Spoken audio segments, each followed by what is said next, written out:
গ্রাম ছাড়া একে রাঙা মাটি রে আমার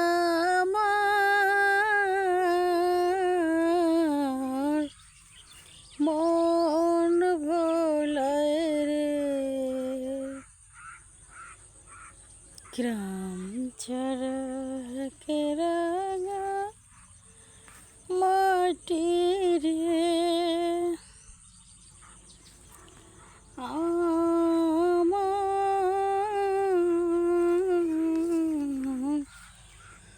মন ভোলায় রে। এই হচ্ছে আমার এক ছোট গ্রাম। এই গ্রামের প্রকৃতি যদি কেউ না দেখে তো কেউ বুঝতে পারবে না কত সুন্দর এটার পরিবেশ। দেখেন গাইস, এখন হচ্ছে বিকেল টাইম, বিকেলের এক স্নিগ্ধ পরিবেশ।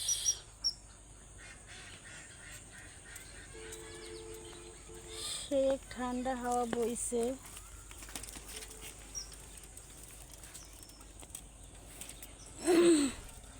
আঁকাপাকা মেঠো পথ দিয়ে ছোট বাচ্চারা সাইকেল চালিয়ে চর্চা করছে।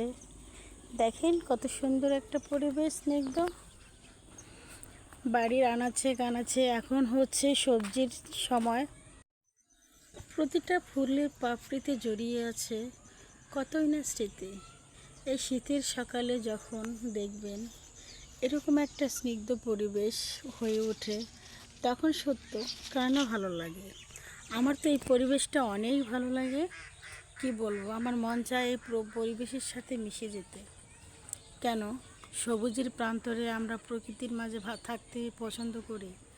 আমাদের গ্রামটা হচ্ছে সে আঁকা বাঁকা এক মেঠো পথ। আমি বাড়িতে আসলে আমি এই রাস্তা দিয়ে হাঁটবো, আঁকা বাঁকা মেঠো পথে হাঁটতে আমার খুব ভালো লাগে।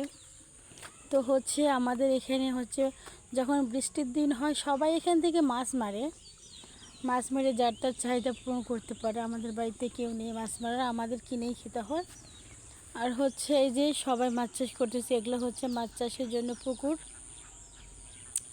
আর বিকেল টাইমের পরিবেশটা, এই যে চাঁদ ঘনিয়ে যাচ্ছে, সন্ধ্যা ঘনিয়ে আসছে। দেখতে থাকুন আমার সাথে আমাদের এলাকার পরিবেশটা। আমার তো ভালোই লাগে, মন চায় এই হিমেলের মাঝে লুকিয়ে যাই। পুকুরে নেমে গোসল করে না, বেশ অনেক বছর যাবত পুকুরে নেমে কখনো গোসল করা হয় না। আমার মন চায় পুকুরে নেমে গোসল করতে, কিন্তু দুর্ভাগ্যের বিষয় তো আমি খুব ভয় পাই। ওই দেখেন হাঁসগুলো বাসায় যাবে বিথায় তারা স্নিগ্ধ মনে বসে আছে। ও দেখতে পাচ্ছেন হাঁসগুলো বসে আছে, বাসায় যাবে।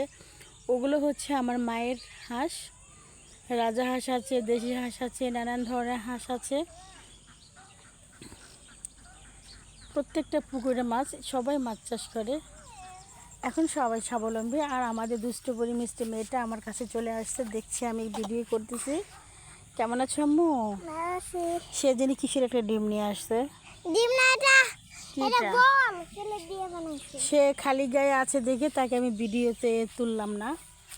সে আমার আম্মুটা খালি গায়ে আছে। সে এই মেঠো পথে, আঁকা বাঁকা মেঠো পথে সে সারাক্ষণ হাঁটাহাঁটি করে। শিশির ভেজা পায়ে হাঁটতে তারও ভালো লাগে আমার মতো। মন চায় স্নিগ্ধের মাঝে লুকিয়ে যেতে, মন চায় আকাশে উড়ে যেতে। আমার তো আরও ভালো লাগে এই প্রকৃতির সাথে কথা বলতে, প্রকৃতির গল্প শুনতে বলতে, কার না ভালো লাগে। যারা হয়তোবা শহরে আছেন, যারা প্রবাসে আছেন, হয়তোবা এই প্রকৃতিটিকে তারা মিস করতেছেন। তারা এই প্রকৃতি মিস করতেছেন। ধানের এই শিশির ভেজা একটা স্নিগ্ধ ভালোবাসা, এটা মিস করতেছেন। ঘাসের কণায় সেই ছোট ছোট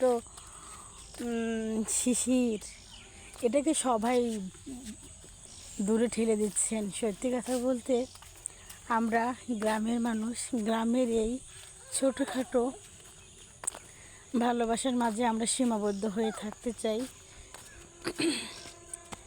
রাস্তার ধারে সারি সারি কত সুন্দর গাছ লাগানো আছে। দেখতেই পাচ্ছেন ধানগুলো কিছুদিন পরেই ধানগুলো কাটা হয়ে যাবে, সবার ঘর ভরে যাবে সেই ধনে ধান্য হয়ে যাবে, সবাই ভরপুর হয়ে যাবে। গ্রামের মানুষ তো ধান দিয়েই উন্নত, তারা ধানেই চলে। এখানে তো তেমন চাকরিজীবী লোক নয়, আছে বাড়ির প্রতি হঠাৎ একজন দুজন, সব বাড়ির প্রতি চাকরিজীবী নাই। সবাই হয়তো বা এই আবাদ সাবাদ করেই জীবন ধারণ করতেছে, অনেক কষ্ট করেই চলছে। আর যাই হোক, আজকের মতো আমার এই ছোট্ট গ্রামের পরিবেশটা উঠিয়ে ধরলাম। কার কাছে কীরকম লাগছে জানি না আমার এলাকার পরিবেশটা। দেখতে থাকুন আমার এলাকাটা। নেক্সট টাইম নতুন কোনো ভিডিও নিয়ে আসবো, পাশে থাকবেন, সাপোর্ট করবেন, সাপোর্ট পাবেন। আল্লাহ হাফেজ।